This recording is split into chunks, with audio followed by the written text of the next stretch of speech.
Mahatsiaro an'le raika lahariky zaho isak'andro fety manao an'izao. Ino asanareo gny raha hatsiarovako anazy? Gny tsy fahaizany raha prioritaire, gny tsy fahaizany hoe inona no tokony mety ho an'ny vahoaka malagasy, ny tsy firarahiny mihitsiny zany raha fa tena dinihina, tsisy rarahiny an'ny vahoaka malagasy isa-tokantrano zany mihitsiny isaky ny fety ohatran'izao.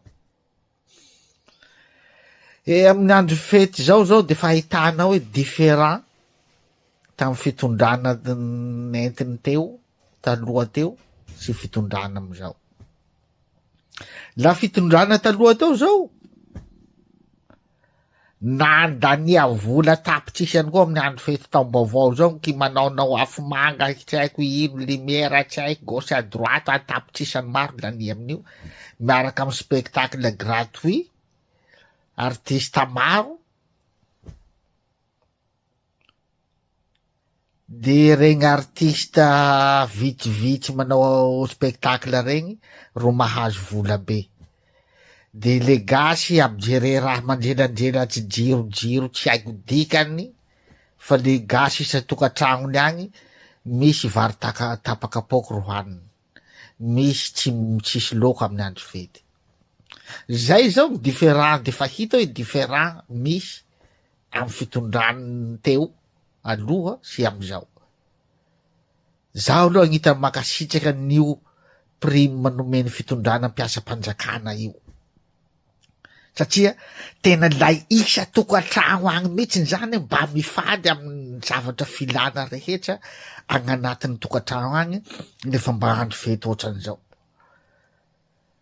Fa gn'an'le ry taloha teo artiste vitsivitsy ro mahazo atapitrisany maro, de le gasy miagnahagna aby jereny spectacle bôjo de tsisy raha manjary atokantrano agny de mijerijery limera afoafo manga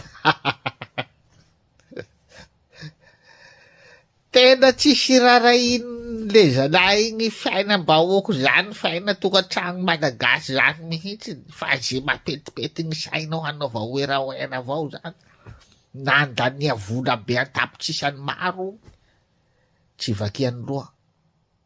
Zao de fa mariky nahita hoe filoha hendry lay mpitantana eo, satria tonga de any agnatiny isam-bilany ny vahoaka malagasy ro ameny lanja amin'ny andro fety ohatran'izao. Zay avao zany tiako raha teneny hoe mba tsy tonga saina zany tsika amizay différent be zay amy resaky fitantanana sy fijerena ny vahoaka malagasy madiniky zay. Zay aloha zavatra hitako, ka tsy haiko hoe ia ze makasitraky any hoe spectacle bôdy sy kilimiliméra andania vola tapitsisany maro sa vola tonga de amenany mpiasam-panjakana isa-tokantrano anaovany fety ifaliany eo. Tsy haiko ngasa moa isy fidy any hoe spectacle bôdy sy lumière de tsy mahazo na ariary, tsy mahazo prime na ariary amin'azy